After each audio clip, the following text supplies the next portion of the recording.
Hello everyone. Lecturer का exam 29 तारीख को होना है और कुछ बेसिक क्वेश्चन है कि क्या आपको डर लग रहा है? क्या आपको ऐसा लग रहा है कि हमने सब कुछ पढ़ने के बावजूद हमें सारा ब्लैंक हो गया है? या फिर क्या आपको ऐसा लग रहा है कि पुरानी जो असफलताएं हैं वो कहीं पर आपके दिमाग को घेर रही हैं और कुछ निगेटिविटी क्रीप इन कर रही है? तो आप देखिए इस वीडियो को लास्ट तक और ये भी ज़रूर देखिएगा कि इसमें आगे मत बढ़ाइएगा इस वीडियो को, जैसे आप ऑप्शनल्स में कई बार कर लेते हैं। आप इसको पूरा इत्मीनान से सुनिएगा, तभी इस वीडियो का पूरा फ़ायदा है। तो लेकर चलता हूँ आपको लास्ट मिनट टिप्स में लेक्चरर एग्ज़ाम के लिए। ये पूरे सारे सब्जेक्ट्स जो हैं उन सभी स्टूडेंट्स के लिए वीडियो फ़ायदेमंद रहेगा, तो देखिए लास्ट तक। चलिए चलते हैं।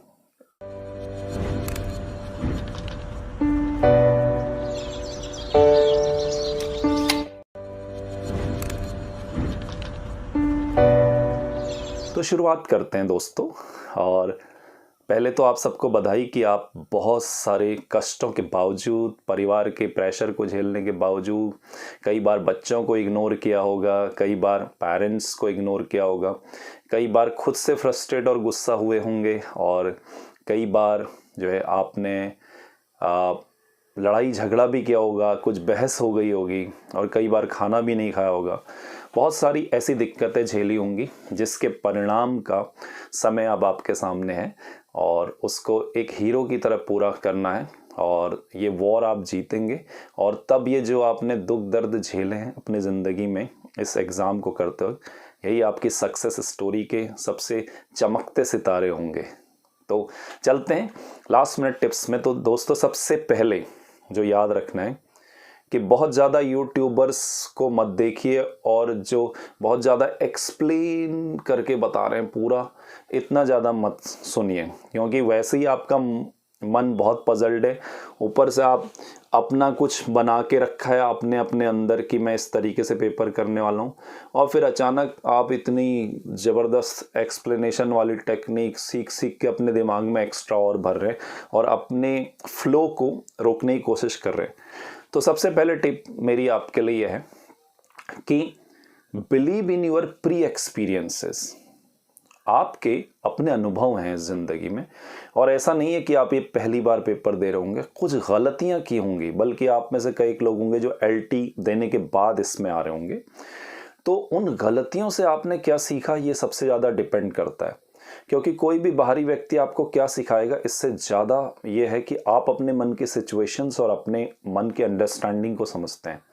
तो सबसे पहले आपने ये करना है कि जो भी अनुभव पहले एग्ज़ाम से सीखे हैं और जिन वजह से आपके गलतियां हो गई, उन गलतियों को अगर आप एनालाइज करना चाहते हैं, तो मेरा LT के ठीक बाद वाला कुछ है कि 6 मिस्टेक्स ऑफ LT स्टूडेंट्स, ये ज़रूर देखिएगा, आपको वो गलतियां थोड़ा रियलाइज़ करने में हेल्प मिलेंगी।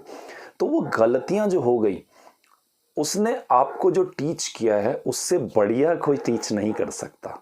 तो आपने जो उन गलतियों में सीखा है, उस पूरे अनुभव को जो है यूज़ करने का वक्त आ गया है। ठीक है, तो आप उन अनुभव को सबसे पहले अपने सामने रखिए और अपने मन में एक इमेज और अनुभव के साथ जीना शुरू कीजिए इन 2 दिनों में कि ये गलतियां मैं नहीं करने वाला हूँ, इनसे मुझे लॉस हुआ था और यहाँ पर पर्टिकुलर पॉइंट पे मैंने ऐसा किया था, ये गलतियां मैं रिपीट नहीं करने वाला हूँ। आप ज़रूर ये वीडियो देखिएगा, 6 मिस्टेक्स बाय LT स्टूडेंट। तो उन गलतियों से जो सीखा है उसको आप ज़रूर इस बार धरातल पे उतारिएगा। तो अपनी पे और अपने अनुभवों पे बिलीव कीजिए, मेरी पहली टिप है आपके लिए। ठीक है, दूसरी टिप की बात करते हैं कि क्या एग्ज़ाम में ऐसा रखें जो सबसे टॉप प्रायोरिटी पे हो, जिस पे कोई कॉम्प्रोमाइज़ नहीं करना। तो मैं एक ही टिप दूंगा आपको, और वो सबसे इंपॉर्टेंट है, वो टॉप प्रायोरिटी पे रखना है आपने, और आपके अनुभवों ने भी आपको ये बताया होगा। और वो top priority accuracy. Try to be as accurate as you can. जितना एक्यूरेसी आप मेंटेन करेंगे और एक्यूरेसी को फोकस करके चलेंगे कि मैं एक्यूरेसी अपना प्रायोरिटी बनाऊंगा और इस पे बिलीव करूंगा, बजाय उतना आप निगेटिव से दूर होंगे। और इसको मेंटेन करने के लिए क्या किया जाए, अगर आप एक जो आपने क्वेश्चंस जिस पे आपको पूरा बिलीव है वो कर लिए हैं, और वो जो है आप उनको देखिए, अगर वो अच्छे लेवल पे आ गए हैं, ठीक है। मान लिया मैं अगर इस एग्ज़ाम के बारे में कहूँ कि आप लगभग 130, 125, 120 के करीब भी एक्यूरेट कर रहे हैं 200 में से, तो बहुत ज़्यादा नेगेटिव के चांस मत लीजिएगा प्लीज़, ठीक है। क्योंकि आपने देखा है पूर्व अनुभव से कि नेगेटिव किस कदर जो है, लगता बहुत हल्का है, ये बहुत धीमा जहर है, लेकिन बहुत ज़बरदस्त ये आपके में करारा प्रहार करता है। और 70, 72, 75 वाले लोग कैसे अल्टी में 62, 60, 61 में सिमट गए आप जान सकते हैं। तो नेगेटिव से बचिएगा और एक्यूरेसी पे ज़्यादा रखिएगा, अपने पे बिलीव कीजिएगा। और ये कभी मत सोचिएगा आप नेगेटिव क्यों लगाते हैं। आप नेगेटिव इसलिए लगाते हैं, सोचते हैं यार मेरे कम हो रहे हैं और लोग तो ज़्यादा कर रहे होंगे, उन्होंने ज़्यादा किए तो मेरा क्या होगा।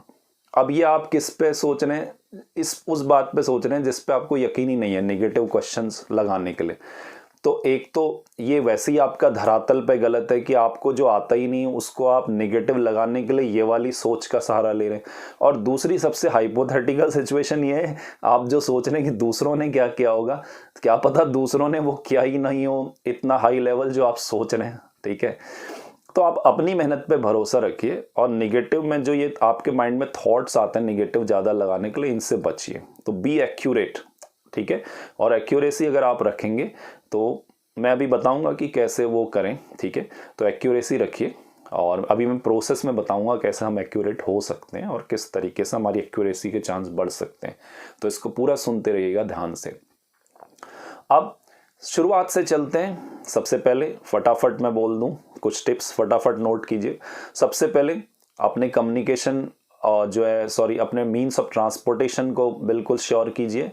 एग्ज़ाम हॉल में टाइम से पहुंचिए और एग्ज़ाम हॉल पे बहुत टाइम से बैठ जाइए, और बैठ के अपने माइंड को रिलैक्स कर लीजिए, क्योंकि आप एक वॉर के लिए तैयार हैं। और जितनी डीप ब्रीदिंग होगी और स्लो ब्रीदिंग होगी, उतना ज़्यादा आपका मेंटल बैलेंस सही रहेगा और नर्वसनेस कम रहेगी। तो नर्वसनेस को हटाने के लिए आप अपनी फैमिलियरिटी इस हॉल से बना लें, और अपनी ब्रीदिंग को स्लो कर लें, और आराम से बैठ के डीप ब्रीदिंग कर लें और थोड़ा फोकस्ड हो जाएं। No negative thoughts. बाहर आप जल्दी पहुंच गए तो किसी भी बच्चे से कोई भी तुमने ये पढ़ा है, ये किया है या वो किया है, बिल्कुल नहीं। और 28 तारीख को, 27 की रात से, आज की रात से ही आप छोड़ दीजिएगा पढ़ना।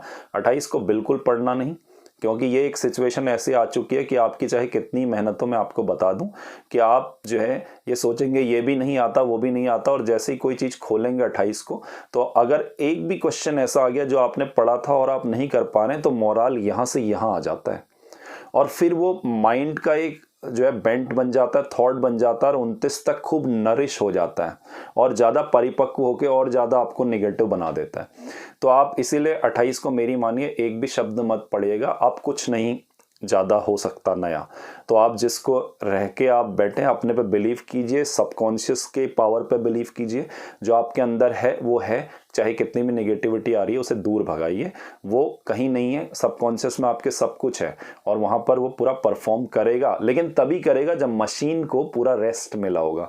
अब इस मशीन को अगर 28 को रेस्ट नहीं दिया होगा तो सॉरी, फिर बहुत मुश्किल हो जाएगी।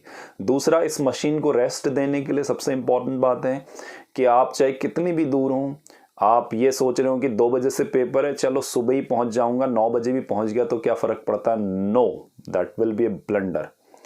आप अगर अच्छा परफॉर्म करना चाहते हैं, आप चाहते हैं कि आपकी मशीन, जो दिमाग रूपी मशीन है, वो बहुत बढ़िया तरीके से आपका ये करे, साथ दे, तो सबसे पहली चीज़ है कि आप पूरी नाइट की नींद निकालिए।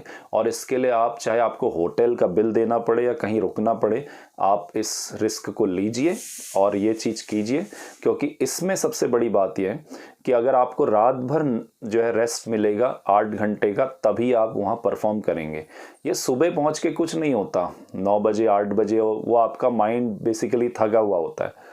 और मॉर्निंग में आप आराम से एक लाइट मील लेके, हल्का सा, खाली पेट बिल्कुल न जाएं, लाइट मील लीजिए, और अगर आप लंच करके जा रहे हैं वो भी लाइट कीजिए, और उसके बाद आप पेपर दीजिए। और लंच पेपर देने से थोड़ा पहले ही कर लीजिएगा, लगभग 2 घंटे पहले, ठीक है।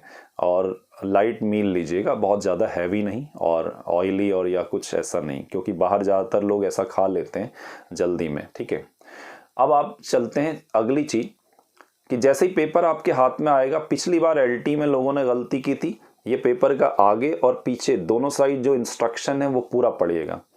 यहाँ पर बहुत सारी इंपॉर्टेंट चीज़ें होती हैं, कभी कभी कुछ नई चीज़ भी हो जाती है, तो वो भी आपके हाथ से और आपकी आंखों से मिस नहीं होनी चाहिए, इसलिए उसको पूरा ढंग से पढ़ें और इम्पॉर्टेंट इन्फॉर्मेशन को नोट करें। इसके बाद है एक बहुत इंपॉर्टेंट क्वेश्चन आपको बता रहा हूँ कि पूरा पेपर पढ़ते हुए जाइए। पूरा पेपर पढ़ने के बाद आपको क्या करना है कि सबसे पहले आप लोग पूछ रहे हैं कि कौन सा सेक्शन करें, ऑफ कोर्स जिसमें ज़्यादा वेटेज है वो करिए, तो लिटरेचर से पहले स्टार्ट कीजिए और लिटरेचर में रुकना नहीं है, फटाफट लगाते जाइए जो आते हैं, और जिसमें 3 सेकंड भी लग रहे हैं आपको सोचने में वो क्वेश्चन को बिल्कुल स्किप कीजिए। सॉरी, अगर आपने स्किप नहीं किया आप तुरंत उस मोड में चले जाएंगे जहाँ नर्वसनेस या डर लगने लगता है। तो जैसे ही 2 सेकंड 3 सेकंड 4 सेकंड के अंदर आपको आंसर नहीं आया, let's move to another question, और इस तरीके से लिटरेचर फिनिश कीजिए और बिल्कुल अभी गिनिएगा मत क्वेश्चन। फिर तुरंत आप जाइए ग्रामर के सेक्शन में। ग्रामर के सेक्शन में भी सेम स्ट्रेटजी, 1 2 3 4 जो नहीं आता 3 सेकंड से ज़्यादा 4 सेकंड स्किप, एंड 1 2 3 4 आगे बढ़ते जाइए। ग्रामर किया, उसके बाद लास्ट में कॉम्प्रिहेंशन में किया, फाइन। अब आपके पास जो पहली फेज के बाद रिजल्ट है वो आपके सॉलिड क्वेश्चन है। ओके, उसके बाद सॉलिड क्वेश्चंस जो हैं उनको ये समझ लीजिए कि ये अब आप चेंज नहीं करने वाले हैं और ये आपके श्योर क्वेश्चन है। गिन लीजिए जितने भी क्वेश्चन आ रहे हैं, घबराइए मत। दूसरा फेज फटाफट बता रहा हूँ, दूसरे फेज में आप ये करिए कि आप जितने क्वेश्चन ऐसे हैं जो छूटे थे फिर से लिटरेचर से शुरू कीजिए और फिर देखिए कि छूटे हुए क्वेश्चन कौन थे। उन क्वेश्चंस में अगर आपको चारों ऑप्शंस नहीं आते हैं तो अभी मत छूइए। अगर आप 2 3 या 1 2 क्वेश्चन जो है ऑप्शन उनके डिलीट कर पा रहे हैं, ये अप्रोच बहुत अच्छी रहती है। हो सकता है 4 ऑप्शन ना आते हो आपको, लेकिन 3 तो आते हों या 2 तो आते हों, तो ये आपको श्योरिटी बनाने में और इंटेलिजेंट गैस करने में मदद करते हैं। तो इस बार आपका अप्रोच रहेगा डिलीट द नोन, और जो आंसर आपको लगता है ये आपने जो जान लिए कि हाँ ये तो पक्का नहीं हो सकते, उनको हटाइए। अब आपके पास 2 भी रहे क्वेश्चन तो 50% आपको जो है गैस करने में बहुत मदद मिलेगी, 50-60%, और आपके चांसेस बढ़ जाएंगे। ये किया अपना गैस वर्क, ठीक है, इंटेलिजेंट गैस वर्क, और इसमें भी आपके 5 या 7 या 10 क्वेश्चन निकल आएंगे। तो फिर से एक अच्छा स्कोर आपका हो गया, चिंता की कोई बात नहीं। और फिर लास्ट में अटेम्प्ट कीजिए। अगर आपको लगता है आपका स्कोर बढ़िया हो गया, मेरे ख्याल से अगर 130 140 आप मार आते हैं, ठीक है, 150 40 30 इसके बीच में आपके सॉलिड हो रहे हैं तो ज़्यादा रिस्क मत लीजिएगा। जितने ज़्यादा आपके सही हैं, एक्यूरेसी लगती है आपको, उतना आप जो है कम रिस्क लीजिएगा। ऑलराइट, और जितने आपको अगर लग रहा है बिल्कुल ये मुश्किल है और बहुत मुश्किल है, तो फिर आप उसमें इंटेलिजेंट गैस वर्क करने की कोशिश कीजिएगा, ठीक है, ज़्यादा। और अभी बताऊंगा कि आप कैसे, बल्कि मैं इसमें ज़्यादा टाइम वेस्ट नहीं करूंगा कि आप इसमें कैसे लगाएं ऑप्शन, या आप एलटी वाला वीडियो देख लीजिएगा, उसमें है। मैं कुछ और इम्पॉर्टेंट चीज़ों में डिस्कस करना चाह रहा हूँ कि एक ख़ास तरीके के क्वेश्चन में आप बहुत अलर्ट रहिएगा अबाउट द निगेटिव क्वेश्चन। कुछ क्वेश्चंस ऐसे होते हैं जिसमें हम पढ़ते चले जाते हैं और ये हम इतने एक्साइटमेंट के फ्लो में आ जाते हैं क्योंकि वो आपको आता है, आप खुश हो गए, आपने देखा क्वेश्चन, आप खुश हो गए, अरे ये तो मैंने पढ़ा है, ठीक है, और आप तुरंत ऑप्शन में गए, आपने टिक लगा दिया and you are damn sure that it is going to be correct. But आपने जल्दी में एक चीज मिस कर दिया, उसने वो चीज नॉट के साथ पूछी थी कि ये नहीं है वाला, और आपने जल्दी में पढ़ के वो कर दिया जो आपको पता था। तो be aware of negative questions. Negative question से बहुत आप अवेयर रहिए, नहीं तो कई बार फिर आप बाहर निकल के अपना जो है बाल नोचते नजर आते हैं कि अरे ये तो मुझे आता था, मैंने ये क्यों नहीं पढ़ा, ठीक है। तो इसलिए आप नेगेटिव क्वेश्चन से बहुत अलर्ट रहिए कि वो पूरा एक एक क्वेश्चन के वर्ड को ढंग से समझ के आपको पढ़िएगा। यही कॉम्प्रिहेंशन में भी होता है, वो नेगेटिव कुछ पूछ रहा होता है और आप उसको पॉजिटिव लिख देते हैं क्योंकि आपको बहुत कंफर्टेबली आ रहा होता है, ठीक है। तो बी अवेयर ऑफ दैट।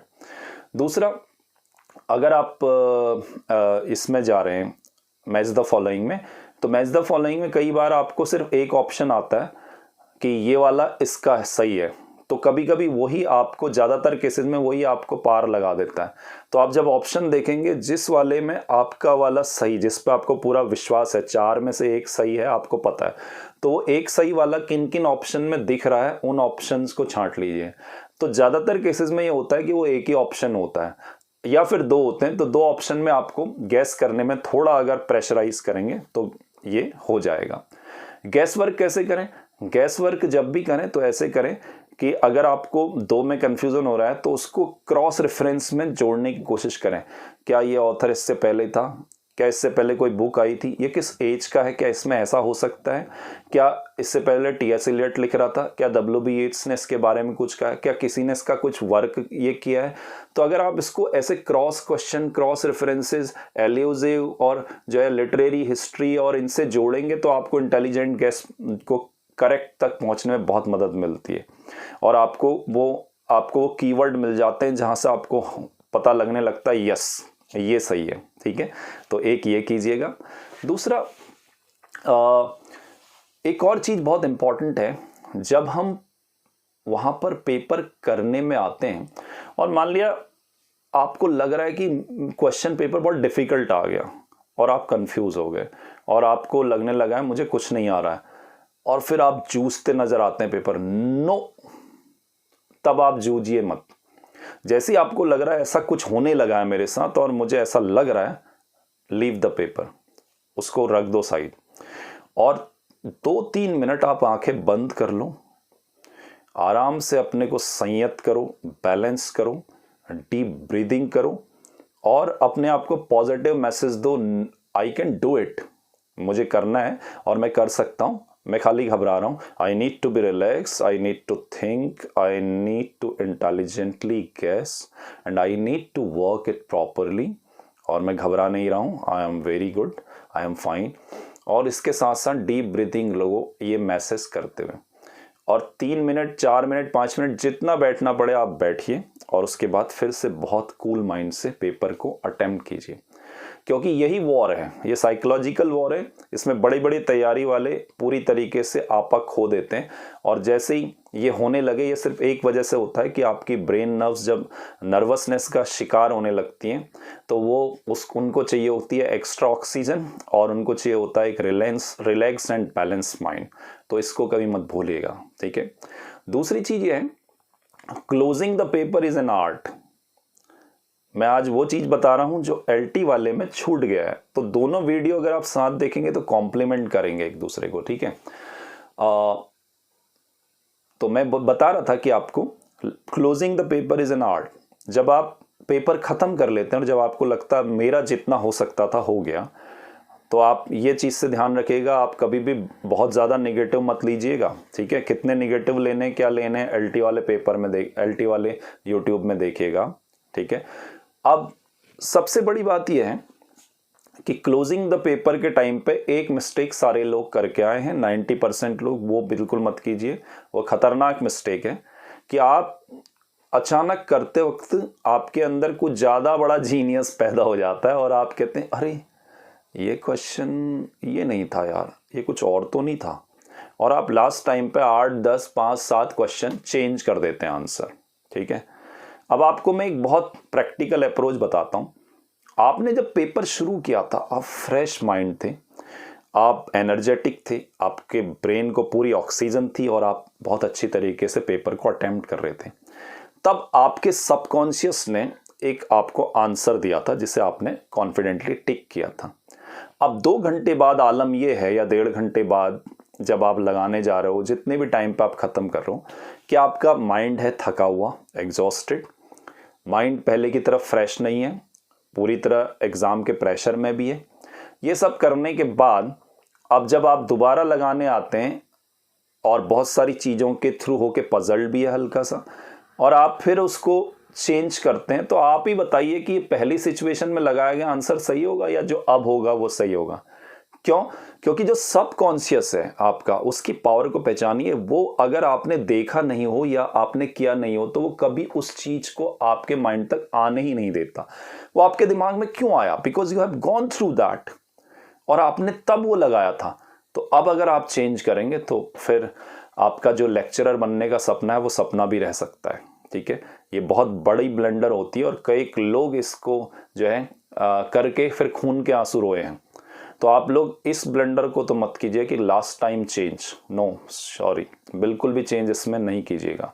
चाहे आपको कुछ भी आ रही हो सकता है आपकी नर्वसनेस, घबराहट कुछ कह रही हो, कुछ भी लग रहा हो, आप नो चेंज। ठीक है, और अगर आपको अगर 110%, 100% भी नहीं, 110% यकीन है नहीं मैं ही गलती कर बैठा, तभी करिए, नहीं तो कोई चेंज नहीं, नो चेंज एट ऑल। ठीक है, तो एक क्लोजिंग पेपर की सही से कीजिए। एक और ब्लंडर की ओर ध्यान दिलाना चाहूंगा जिससे कई लोगों का फ्यूचर तबाह हुआ है। पिछले यूपी LTTGT में भी और इसमें भी बहुत सारी ये चीज़ें देखी गई और हमारे उत्तराखंड में भी कई बच्चों ने शेयर की। ये बहुत बड़ी ब्लंडर है, वो ये है कि जो आपकी शुरू में इंफॉर्मेशंस आती हैं, नेम, रोल नंबर और ये सब चीज़ें, जो बुकलेट नंबर है और जो बुकलेट सीरीज़ है, इसको जब आप सर्कल में डार्क करते हैं, गोले भरते हैं आप, तो वो गोले बिल्कुल सही भरे हैं कि नहीं, इस चीज़ को क्रॉस चेक जरूर कीजिएगा क्लोजिंग द पेपर के टाइम। और शुरू में भी भरते वक्त जब आप कर लेंगे तो 2-3 बार बिल्कुल चेक कर लीजिएगा। इसका सही तरीका यह है, क्योंकि गलती को मिटा नहीं सकते, तो आप जब गोले भरने की बारी आती है तो एक पेंसिल साथ रखिए और जो रोल नंबर और बुकलेट सीरीज़ है उसमें पहले पेंसिल से निशान लगा लीजिए, डॉट हल्का सा, कि यहाँ पर ये जो है सर्कल सही है। फिर उनको दोबारा क्रॉस चेक करिए और एक एक को क्रॉस चेक करते वहीं से पेन से भरते रहिए। इससे आपकी ब्लंडर होने से बच जाएगी। सोचिए कि आप 110, 140, 150, 160 क्वेश्चन सही कराए हैं और आपने वहाँ रोल नंबर में एक गलत सर्कल डार्क कर दिया, या फिर आपने बुकलेट सीरीज में या किसी और चीज़ में, सेंटर में या किसी में, तो आपका रिजेक्ट हो गया। तो ये एक बहुत ही ज़्यादा, मतलब मैं कहता हूँ, डिसअपॉइंटिंग और फ्रस्ट्रेटिंग चीज़ हो जाएगी। इससे बच के रहिएगा और इससे खासकर सतर्क रहिएगा। ठीक है, तो आपके दूसरी चीज़ जो है वो ये है कि जब भी आप बहुत ज़्यादा कंफ्यूज हो और ऑप्शन ना आए तो वहाँ पर बस रेड्यूस द ऑप्शन की अप्रोच रखिए और जो आपको आता है उसको आप श्योर करके हटाइए कि ये नहीं हो सकता बिल्कुल भी। ठीक है, तो जो हो सकता है तब आपको उसको चांस करने में या फिर टिक करने में बहुत सही रहेगा। और सबसे बड़ी बात है, आपको अपने आप को पूरा पॉजिटिव थॉट रखना है, क्योंकि ये एक वॉर है। ठीक है, और इसको पूरी तरह लड़ना है और पेपर को बहुत अच्छे तरीके से क्लोज करना है। नर्वसनेस को नहीं आने देना है, बिल्कुल सारी चीज़ें पहले से मैनेज रखनी है और पूरा आज से ही आप इस मोड में चले जाएं कि I am good, I am well prepared.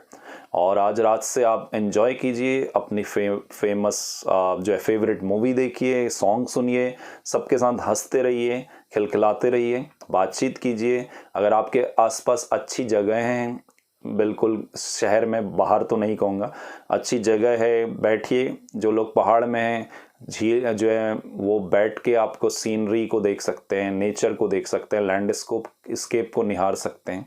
Meditation कीजिए, डीप ब्रीदिंग 2-3 बार मेडिटेशन कीजिए दिन के।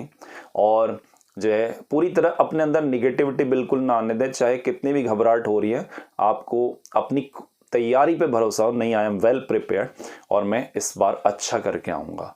और बिल्कुल भी ये थॉट ना रखें, एक थॉट के लिए बता रहा हूँ, कुछ लोग करो या मरो का थॉट रख लेते हैं। वो कहते हैं इस बार तो कुछ भी हो जाए करना, अगर नहीं हो पाया तो बहुत मुश्किल होगा, मेरे लिए करो या मरो की सिचुएशन है। जैसे ही आप ये करते हैं ना, आप अपने को सेल्फ मोटिवेट करने की बजाय आप अपने को एक्स्ट्रा प्रेशर दे रहे होते हैं।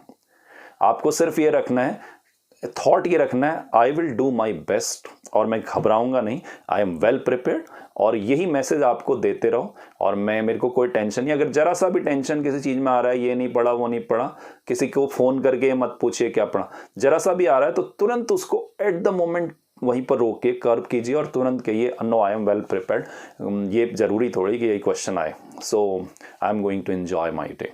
ठीक है, तो इस तरीके से आप इस पूरे एग्ज़ाम को लीजिए और ये पूरा पेपर कीजिए। और पेपर करने के बाद जो है सारी चीज़ें चेक कीजिए, क्रॉस चेक। और जो चीज़ें हैं भरते वक्त भी आप बहुत अलर्ट रहिए, सही गोले पे ही मार्क कीजिए।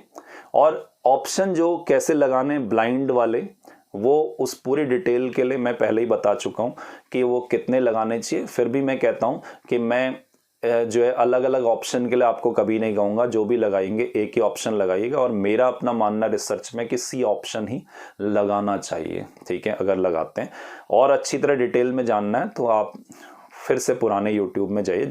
ये पुराने वाले का लिंक मैं नीचे दे रहा हूँ, जितने भी आपके लिए इम्पोर्टेंट हो सकते हैं इस तौर पे। तो आशा है कि आपको मैं कुछ बता सका, बजाय बहुत सारी यूट्यूबर्स को देखने के लिए जिसमें वो पता नहीं क्या क्या एक मैप बना के और चार्ट बना के पता नहीं क्या क्या बताने में लगे आपको। आप ये टिडबिट्स फॉलो कीजिए, मेरे बिल्कुल प्रैक्टिकल टिप्स, आप देखिएगा आपका पेपर बहुत अच्छा होगा। मेरी शुभकामनाएं आपके साथ हैं, क्योंकि अभी आप लेक्चरर बनेंगे, ठीक है, सब लोग लेक्चरर बनेंगे, चिंता मत कीजिए। उसके बाद मैं आपको नेट प्रिपेयर कराने वाला हूं भाई, ठीक है, नेट सेट, तो आप चिंता मत कीजिए, आपका पेपर बहुत अच्छा होगा। और बाकी के लिए मेरी बहुत बहुत शुभकामनाएं आपके साथ हैं, और be happy and all the best for everyone. And आप पूरी तरीके से जो है लेक्चरर वाले मोड में जाइए, ठीक है, लौट के आइए, फिर मिलते हैं। Thank you, have a nice day.